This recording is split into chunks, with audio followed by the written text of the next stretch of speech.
Sexta lección de Antropología Teológica.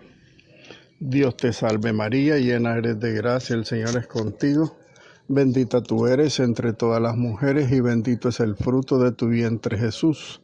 Santa María, Madre de Dios, ruega por nosotros pecadores, ahora y en la hora de nuestra muerte. Amén. Bienvenidos todos, queridos hermanos, a nuestra quinta lección. En esta lección vamos a estudiar la dimensión sobrenatural en la antropología teológica. La dimensión sobrenatural a la que el hombre está llamado, a la que pertenece la naturaleza humana por un don ganado por el hombre a través de Jesucristo, a través de su pasión y su muerte. Dice la teología cristiana que entendemos como dimensión sobrenatural o el orden sobrenatural o simplemente con la palabra sobrenatural a esa condición del hombre, no en cuanto que creado por Dios, sino que por la gracia está llamado a una comunión especial con Él, con Dios. Esa es la dimensión sobrenatural, entonces, en el hombre según la teología cristiana. El hombre, como creado por Dios, es de naturaleza natural, pero que la gracia le da la naturaleza sobrenatural o la dimensión sobrenatural en el sentido pues de que el hombre está llamado a la comunicación con Dios y tiene la posibilidad de comunicarse con Dios, no así los otros seres vivos que existen en la naturaleza creada, por ejemplo los animales. Los animales no tienen esa gracia de poder comunicarse con su creador. Por su parte, la antropología teológica trata de la condición humana, sea como creada, sea también en cuanto a su finalidad, que es Dios. La finalidad de la condición humana es Dios, ¿verdad? Aunque haya sido creado de una manera natural. A esta última categoría, a su finalidad, la naturaleza humana como fin último tiene a Dios. Entonces, a esta última categoría la llama la antropología teológica sobrenatural, porque hay una intervención divina en la naturaleza humana. Y la antropología teológica también considera normalmente lo sobrenatural no como un añadido a la naturaleza humana, no viene añadido innato a la naturaleza humana, porque es venida directamente por Dios. ¿Por qué? Porque la naturaleza humana que se perdió o se corrompió tras el pecado original,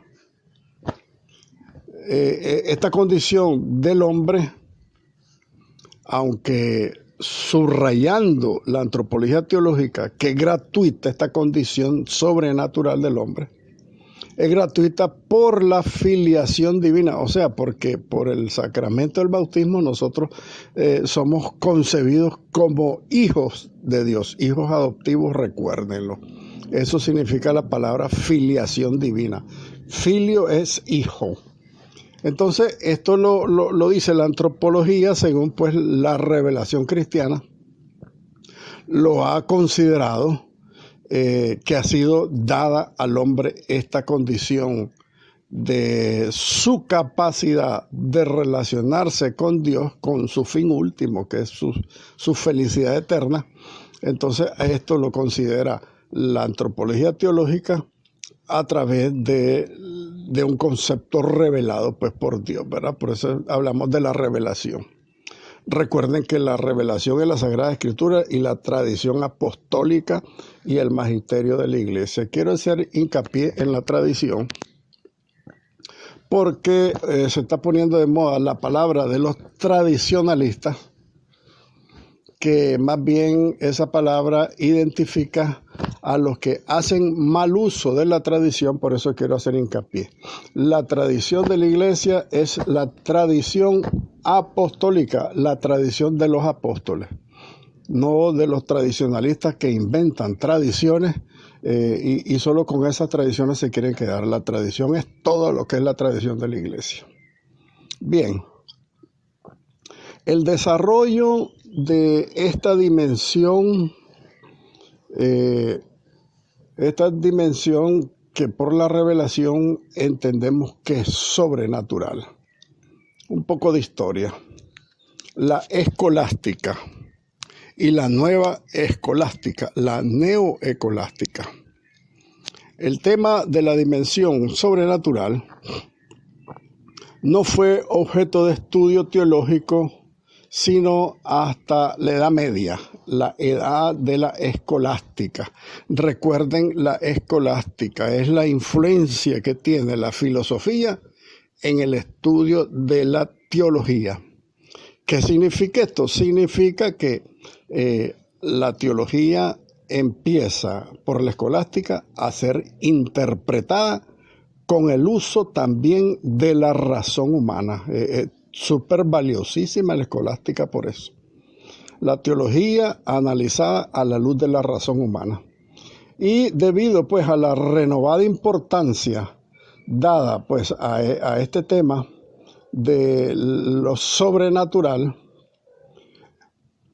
cuando la escolástica asume parte de la filosofía de Aristóteles en lo relacionado con el tema o el concepto de naturaleza, y todavía con Anselmo de Canterbury, otro teólogo de la Edad Media, no se planteaba el tema como una problemática, ya que consideraba que la visión de Dios era una finalidad del ser racional. Fíjense entonces que ya Dios, cuando nos crea al ser humano con un alma racional, Él nos da la capacidad de comunicarnos con Dios, de tener esa visión de Dios, de poder comprender a Dios y buscarlo como nuestro fin último. Eso significa por eso que no era un problema hasta la escolástica. Ya van a ver por qué, porque muchos pensadores herejes empiezan a decir que la dimensión sobrenatural es natural en el hombre, porque el hombre ya venía preparado, y dice la iglesia que no. Tiene que ser por la gracia divina que Dios te da con tu naturaleza humana para que puedas tener acceso al conocimiento de Dios, acceso a la relación con Dios. Santo Tomás de Aquino, de la Edad Media también, distingue lo natural en el hombre de lo sobrenatural, que sería una abstracción de lo que es en sí mismo y de lo sobrenatural, es decir, el hombre elevado al orden de la gracia. Y recordemos que la gracia viene por Cristo, dice San Pablo. Entonces, antes de Cristo el hombre no tenía la gracia, solo la ley. Recuerden eso, ¿verdad? El Antiguo Testamento.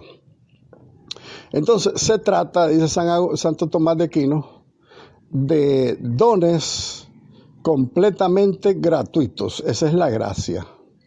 Por eso hablamos de la dimensión sobrenatural, porque le viene al hombre de parte de Dios. El hombre no la tiene naturalmente en su naturaleza. Entonces, Santo Tomás de Aquino dice que son dones completamente gratuitos. Aun cuando los dones que podrían llamarse naturales son también gratuitos, su ausencia en una persona implica una privación de algo debido por naturaleza a cada hombre. Esto significa, por lo tanto, dice Santo Tomás, que nosotros tenemos dones completamente gratuitos, y cuando no los tenemos, eso implica una privación de algo debido por naturaleza a cada hombre, y Dios no nos debe nada. Él lo da gratuitamente.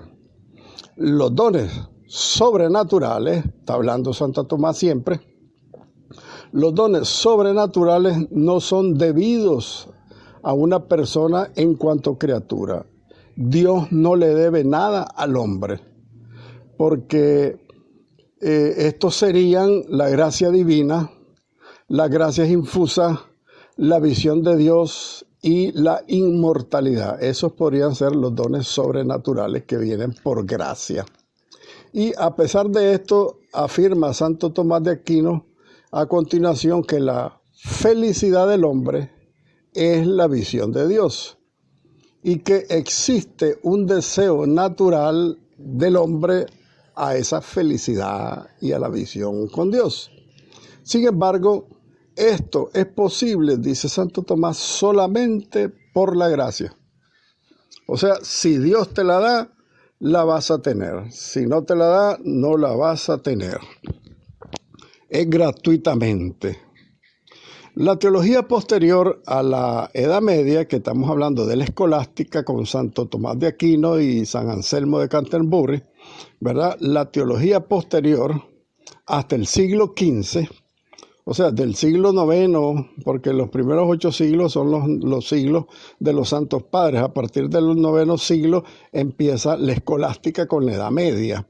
Entonces, a partir del siglo IX hasta el siglo XV, asumirá la teología esta misma tesis de Santo Tomás de Aquino, aun cuando esta nueva teología, esta teología posterior, notará el problema de que un deseo innato en el hombre fuera imposible. Así, por ejemplo, Cayetano, teólogo de la posterior Edad Media, niega que ese deseo fuera innato, sino que solo pertenece al hombre que ha sido ordenado por Dios al cielo. Esto significa pues al hombre que ha recibido la gracia de Dios. Y los teólogos católicos posteriores también, al calor de estas controversias con los protestantes y con los seguidores de un hereje llamado Guillermo Bayo, tomarán esta vía de Santo Tomás de Aquino para la explicación y seguirán la explicación que da Tomás de Aquino. En el ámbito de esta controversia contra los agustinianos y tras la Reforma protestante, se encuentra la primera vez que el magisterio de la Iglesia utiliza la expresión sobrenatural a todos los dones sobrenaturales que recibimos por gracia los cristianos.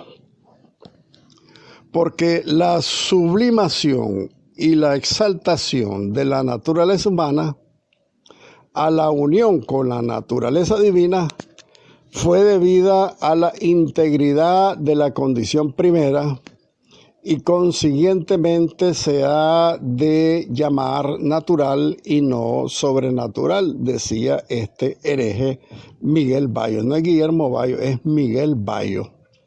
Veo un hereje de la Edad Media, al tipo protestante. Repito lo que dice él. Dice que la sublimación y la exaltación de la naturaleza humana a la unión con la naturaleza divina fue debida a la integridad de la condición primera. O sea que el hombre ya tenía los dones sobrenaturales, pero de una manera natural. Y por eso Miguel Bayo llamaba entonces a estos dones que nosotros decimos sobrenaturales, es la gracia de Dios, les dice que son dones naturales del ser humano.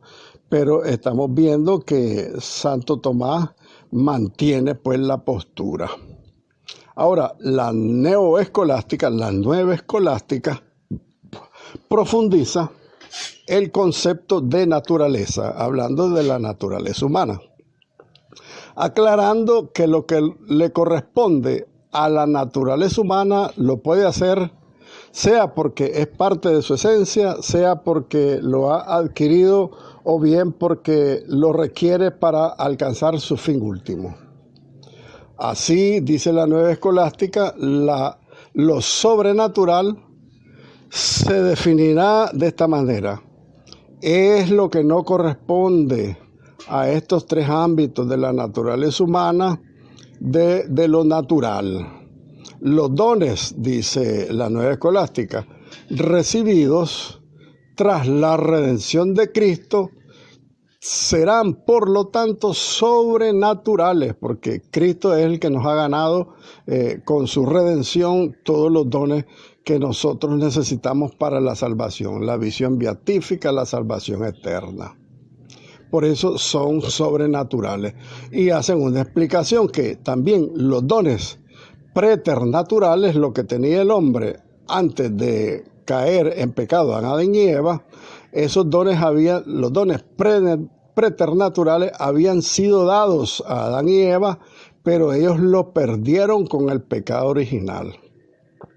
Y esto explica ya la división que existe en el hombre y que San Pablo lo repetirá.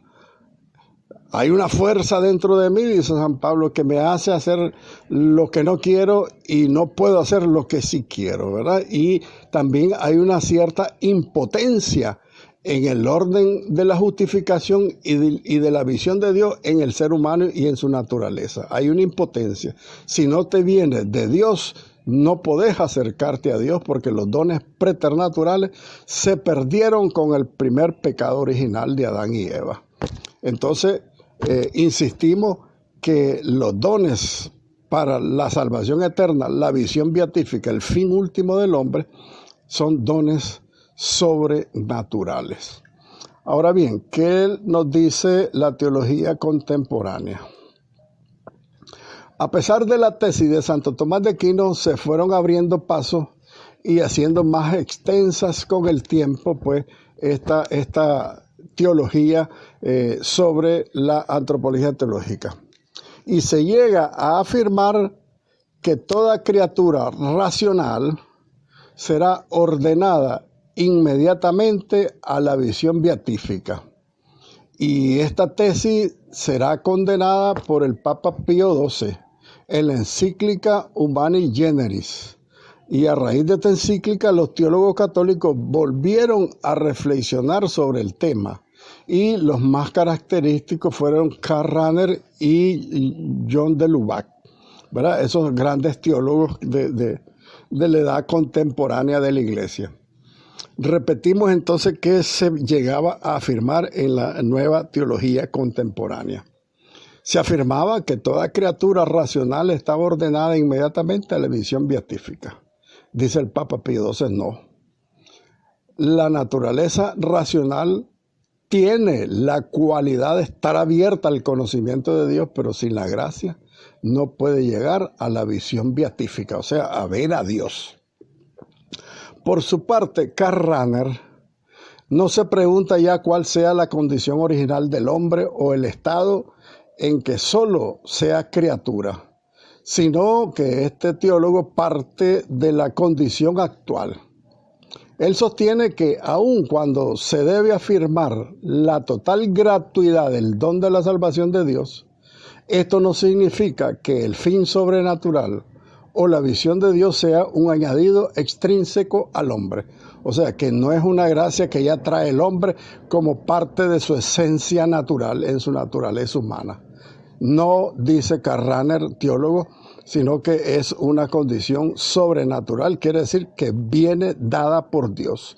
Si Dios no nos da la gracia, no podemos llegar a la visión sobrenatural, a la visión de Dios, a la visión beatífica, porque eso no es un añadido que trae la naturaleza humana. El hombre está abierto, que es otra cosa, el hombre está abierto a lo sobrenatural siempre y no tiene experiencia ni puede conocer cómo sería su naturaleza en estado puro. Nosotros no lo podemos saber y entender, lo dirá el mismo San Pablo, nosotros vamos a conocerlo porque seremos como Él, ¿verdad? Tal cual es, no lo vamos a conocer tal cual es, sino hasta después. El hombre está abierto a lo sobrenatural siempre, pero nunca ha tenido la experiencia ni puede tenerla de conocer cómo va a ser su estado de naturaleza pura de naturaleza humana pura o su naturaleza humana pues ya divinizada. Por su parte, el otro teólogo que mencionamos de la edad contemporánea, Henry de Lubac, afrontó este tema ya en el 1946, en el epílogo de su obra Surnaturel, así se llama el libro de Henry de Lubac, un francés teólogo, que dio lugar a un sinnúmero de discusiones y a la evolución del pensamiento del mismo Henry de Lubac en su obra El misterio de lo sobrenatural del año 1965. Él prescinde más bien, o sea, no toman en cuenta, Henry de Lubac y Karl Rahner prescinden de la dilucidación de lo que sería la naturaleza pura. Ellos prescinden de eso. Ellos no van a entrar en el tema de cómo va a ser nuestra naturaleza humana una vez glorificada, digámoslo así. Y según afirma, para salvaguardar esta gratuidad del don de Dios para la salvación, basta con afirmar que no es objeto de exigencia. Nadie le puede exigir a Dios, porque es gratuito. Tanto la creación del hombre como su finalidad son parte de un único movimiento de parte de Dios, su amor, su gratuidad. Ahora, en la teoría se ha de distinguir, pero en realidad el yo es creado para ver a Dios y queda determinado por ello. O sea, el yo, mi ser como persona, naturaleza humana, fue creado para ver a Dios y esto queda determinado. De hecho, Dios ha creado al hombre a su imagen, lo que significa que no hizo primero al hombre y luego lo elevó. Lo hizo en el mismo instante, lo creó a su naturaleza humana. Y los teólogos, por ejemplo, como Juan Alfaro y Luis Ladarilla, plantean la problemática de un contexto cristológico, sea porque la elevación del hombre a la dimensión sobrenatural se debe a Cristo, y sea porque también la creación del mundo fue hecha en Cristo, por Cristo y para Cristo. Me encanta esto que dicen estos teólogos modernos, ¿verdad? Que esta cuestión se comprende de la gratuidad del don de Dios en el contexto cristológico, porque es Cristo el que nos trae la elevación del hombre a la dimensión sobrenatural. Es Cristo el que lo ha hecho. Y basándonos en esto, pues concluimos el tema de la dimensión sobrenatural y entramos a la tercera parte, digámoslo así, del tema de la antropología teológica. En esta tercera parte vamos a ver los conceptos teológicos que enmarcan entonces la antropología teológica. Hay 6 elementos. Primero, cristología. Cristo hombre, Dios y hombre, verdadero y hombre perfecto. Primer tema. Segundo tema, hijo del hombre. Tercer tema, creación del hombre. Cuarto tema, el dualismo, alma y cuerpo. Ya vimos un poco la referencia, pero vamos a profundizarla. El dualismo del ser humano, alma y cuerpo. La persona es alma y cuerpo. La persona no es solamente cuerpo, la persona no es solamente alma. Es un dualismo que hacen a la persona, cuerpo y alma. Un quinto elemento, la teología del cuerpo del Papa San Juan Pablo II. Y un sexto elemento, la ley de complejidad, conciencia y punto omega. Son el concepto trascendente de la evolución humana para Teilhard de Chardin, considerados pues heterodoxos, ¿verdad? A ver qué dice pues los diferentes conceptos teológicos, quiere decir esto, sobre la complejidad de la conciencia y el punto omega. Vamos a ver, el punto omega, recuerden que es alfa y omega. Omega significa el fin último del hombre, ¿verdad? Eso significa omega. Bien, veamos primero entonces el primer concepto. Cristología. La cristología es la parte de la teología cristiana que dedica su estudio al papel que desempeña Jesús de Nazaret, el Jesús histórico, desde los puntos de vista tanto humanos como divinos, bajo el título de Cristo o de Mesías o de el ungido. Sin embargo, los detalles menores de su vida no son tan importantes para la cristología, y sí lo son más bien el quién era, la encarnación y los eventos más importantes de su vida, ¿verdad? Su nacimiento, su muerte, su resurrección. Para resumir los elementos más importantes de su vida, ¿verdad? Cuándo nace, cuándo muere, cuándo resucita. Eso es lo más importante de Cristo, ¿verdad? La encarnación y todo eso. No tanto como dice la cristología, ¿verdad? Los detalles menores de su vida. Para la cristología lo que interesa es la encarnación, ¿verdad? La vida, el nacimiento, la vida, la muerte y su resurrección. Algunos puntos claves para la cristología que influyen pues en la antropología teológica. Su naturaleza humana, por eso es que la naturaleza humana, el estudio del hombre a través de la revelación es importantísimo, porque al conocer la naturaleza humana de Cristo, nosotros podremos comprender la naturaleza humana del ser humano, porque si todo un Dios fue capaz de hacerse hombre es por algo que nosotros valemos, su naturaleza humana. Segundo punto clave para la cristología de la antropología teológica es su naturaleza divina. Y un tercer elemento es la interrelación entre estas dos naturalezas. Cómo interactúan y cómo se afectan entre sí estas dos naturalezas, humana y divina, en Cristo y en el ser humano también. Porque si Cristo lo fue así, es porque nosotros debemos de ser así, según el estudio de la teología. La cristología también abarca cuestiones concernientes a la naturaleza de Dios, como por ejemplo la Trinidad de personas, ¿verdad? La unicidad entre las tres personas, el binitarianismo, vamos a ver qué cosa es binitarianismo, y sobre lo que Cristo habría logrado para el resto de la humanidad a través de su pasión y su muerte y su resurrección.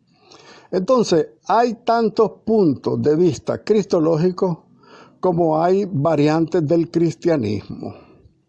Los diferentes puntos de vista cristológicos de las diversas corrientes cristianas han llevado a acusaciones mutuas y a herejías, ¿verdad? Los que son enemigos, los que se hacen enemigos de la iglesia por no entender los conceptos. Y menos frecuentemente, pues, a subsecuentes persecuciones religiosas. Entonces, los diferentes criterios y puntos de vista y conceptos de cristología, esto ha creado división en el ser humano, ¿verdad? Y persecución religiosa también, dice la cristología. Y en muchos casos también la cristología particular de una rama en sus características distintivas, en esos casos es común que a la corriente se le conozca bajo el nombre de su visión cristológica. Entonces, el resumen del pensamiento cristiano que hace que sea cristiano para la mayoría de ellos, ¿verdad? La mayoría de los cristianos son los protestantes, los evangélicos, los ortodoxos, los carismáticos, los cismáticos, los conservadores, los católicos, los apostólicos, los romanos, los armenios, los coptos, etcétera, etcétera. Pues todos esos conceptos tienen que llevarnos a todos, como dice el texto, a que tengamos un mismo pensamiento cristiano y que eso es lo que nos haga verdaderamente cristianos. ¿Y cuáles son los principales conceptos que nos tienen que hacer verdaderamente cristianos a todos los que nos decimos cristianos? Referido a todo esto que dijimos, protestantes, evangélicos, ortodoxos, carismáticos, cismáticos, incluso conservadores, católicos, apostólicos, los romanos, los armenios, los coptos, todos tenemos que tener tres principales elementos. Jesucristo es verdadero Dios. Ahí todos tenemos que pensar lo mismo. También que Jesucristo es verdadero hombre. Todos los cristianos tenemos que pensar lo mismo. Y también que Jesucristo es uno y es el mismo Cristo. El Cristo histórico y el Cristo resucitado. El Cristo, el hombre completo, perfecto. El Cristo completo con su cuerpo, su alma, su sangre, su divinidad y su cuerpo místico que es la iglesia. Ese es el Cristo, ese es el Jesucristo que debemos entender para que podamos comprender una verdadera antropología teológica. Cristo, verdadero hombre, Cristo, verdadero Dios. Cristo es uno y el mismo. Dios y hombre, un solo ser que es Cristo. El Mesías, el enviado, el encarnado, el que muere y resucita y que está glorioso en el cielo. Bien, segundo concepto para entender la antropología teológica en esta tercera parte es Hijo del Hombre. Entendamos el concepto del Hijo del Hombre. La expresión Hijo del Hombre o hijo de hombre, ¿verdad?, que lo refiere el griego y el latín, es la más utilizada de las frases para referirse en los evangelios a nuestro Señor Jesucristo, Jesús de Nazaret, el Jesús histórico. Ahora bien, en los evangelios sinópticos, los primeros 3 evangelios, sin incluir a Juan, es mencionada el Hijo del Hombre 66 veces. Y en los otros libros del Nuevo Testamento apenas aparece solo una vez en los Hechos de los Apóstoles y 3 veces en el Apocalipsis. Ahí están las referencias en el documento. Hechos de los Apóstoles, Apocalipsis 1:9, etcétera, etcétera. Ahora bien, el sentido de esta expresión, Hijo del Hombre, tiene gran importancia para la antropología teológica, ya que en los evangelios el texto es usado por el mismo Jesucristo para referirse a sí mismo. Y se discute si se trata o no de un título de Jesús y si puede arrojar alguna luz acerca de lo que Jesús pensaba de sí mismo, para hacer un estudio pues, de esa frase, el Hijo del Hombre. Con anterioridad a los evangelios, la aparición más significativa de esta palabra, el Hijo del Hombre, tiene lugar en el libro de Daniel en el Antiguo Testamento. Dice el libro de Daniel, en su parte específica, Daniel 7:11 al 14, dice: yo seguía mirando, atraído por las insolencias que profería aquel cuerno, hasta que mataron a la fiera, la descuartizaron y la echaron al fuego. A las otras fieras le quitaron el poder, dejándolas vivas una temporada. Seguí mirando y en la visión nocturna vi venir en las nubes del cielo como un hijo del hombre que se acercó al anciano y se presentó ante él. Le dieron poder real y dominio. Todos los pueblos, naciones y lenguas lo respetarán. Su dominio es eterno y no pasa. Su reino no tendrá fin, dice el libro de Daniel. Ahí hay una referencia propiamente a Jesucristo, fíjense ustedes, cuando habla del Hijo del Hombre, porque tuvo todo el poder ante el anciano, que es el Dios Padre, etcétera, etcétera. Una reflexión preciosa. Ahora bien, por parte del libro, que está escrito en arameo y parte en hebreo, el compilador final de la obra unió el texto hebreo y el arameo y le añadió ciertos pasajes que hacen alusión a la profanación del templo por parte de Antíoco IV, lo que permite datar la compilación en el año 165 después de Cristo en un libro de estilo apocalíptico. Así como el anciano, estamos reflexionando sobre el texto de Daniel, fíjense ustedes, así mismo, entonces, como el anciano representa a Dios, el Hijo del Hombre representa a Jesús, el Mesías, que había sido prometido por el anciano, nacido de una virgen, dice Isaías, como lo dijo, pues, ¿verdad? Como lo dijo el profeta Isaías. Entonces, el Señor mismo le dará una señal, dice Isaías. Miren, la virgen concebirá un niño, dará a luz un hijo y lo llamarán Emmanuel, que significa Dios con nosotros. Ahí está la profecía de Isaías, el capítulo 7, 14. Otros usos también en el Antiguo Testamento de la expresión Hijo del Hombre se encuentra en el libro de Enoc. Recuerden que el libro de Enoc es un libro apócrifo que está conservado en una versión etíope en el libro cuarto de Esra. Está hablando pues de lo que históricamente está escrito sobre la expresión Hijo del Hombre en el sentido de la referencia a Jesús, ¿verdad? El prometido por Isaías, el enviado por Dios. Veamos dos puntos de vista. El punto de vista judío mesiánico y el punto de vista católico. Veamos primero el punto de vista judío mesiánico, que es lo que esperaban los judíos, ¿verdad? En el Antiguo Testamento. En la literatura apocalíptica, acuérdense que también en el Antiguo Testamento hay textos apocalípticos que refieren pues destrucción y todo eso significa apocalíptico, ¿verdad? El estilo literario apocalíptico, ¿verdad? Entonces, en la literatura apocalíptica también del Nuevo Testamento, rendida, esa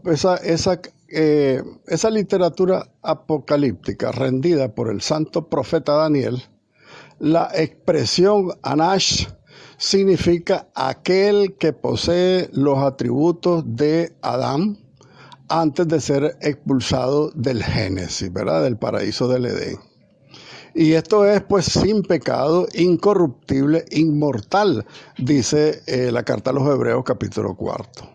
Entonces, solo cuando su majestad, el Mesías, Yeshua, ¿verdad? Jesús, de latín, acepta poner su vida en expiación por el pecado. Acuérdense que Jesús en la carta a los Hebreos le dice, Padre, tú no aceptaste sacrificio ni holocausto, pero heme aquí que me has dado un cuerpo, que se haga en mí tu voluntad. Esa es la aceptación que hace Jesucristo de ofrecer su vida en expiación por el pecado. Y se desprende entonces que voluntariamente Jesús se ofrece con tales atributos, ¿verdad? De ser el Dios mismo también, ¿verdad? Y viene a ser por ese ofrecimiento el siervo sufriente o el Adonai, que refiere San Pablo a los filipenses también y que aparece en el Antiguo Testamento. Por lo tanto, es un título legítimo que el Mesías reclamó y usó para anunciar que debía poner su cuerpo en expiación de los pecados del pueblo, como dice el profeta Isaías. Y como dice la carta a los Hebreos también, que él ofreció en su cuerpo. Y posteriormente también, al ofrecer su cuerpo en expiación de los pecados del pueblo, también vence al pecado y vence a la muerte con su resurrección de entre los muertos, para nunca más morir, dice el Salmo 16. Y su regreso al Padre como la gavilla merecida, como el premio, como el fruto merecido, dice el libro de Levítico, capítulo 23. Entonces, fíjense ustedes cómo está relacionado el Antiguo con el Nuevo Testamento para esta misma referencia, pues, de este concepto de el Cristo, el Hijo del Hombre, que se ofrece, ¿verdad? Asimismo, según la carta a los Hebreos y el cumplimiento de todas las profecías del Antiguo Testamento. Ese es desde el punto de vista entonces judío mesiánico.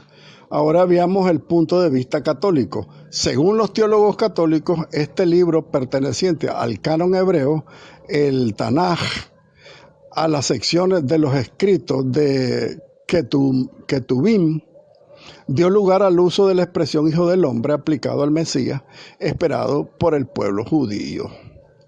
Por eso el Nuevo Testamento lo usa muchas veces, principalmente los evangelios sinópticos, como dijimos anteriormente, 66 veces. Y el Hijo del Hombre por eso es aplicado en los evangelios en sentido mesiánico a Jesús de Nazaret, y aparece también en el relato de la pasión, que sirve de fuente a los tres sinópticos. Por lo tanto, anterior al año 70 es que suele fecharse el libro de San Marcos, según los expertos, uno de los relatos más antiguos de los que componen los evangelios, principalmente los sinópticos. Pero Jesús callaba, dice el texto, y el sumo sacerdote le dijo: te conjuro por Dios vivo, a que nos digas si eres tú el Mesías, el Hijo de Dios. Y Jesús le contestó: tú lo has dicho, más aún, yo les digo, desde ahora verán que el Hijo del Hombre está sentado a la derecha del Todopoderoso y que viene sobre las nubes del cielo.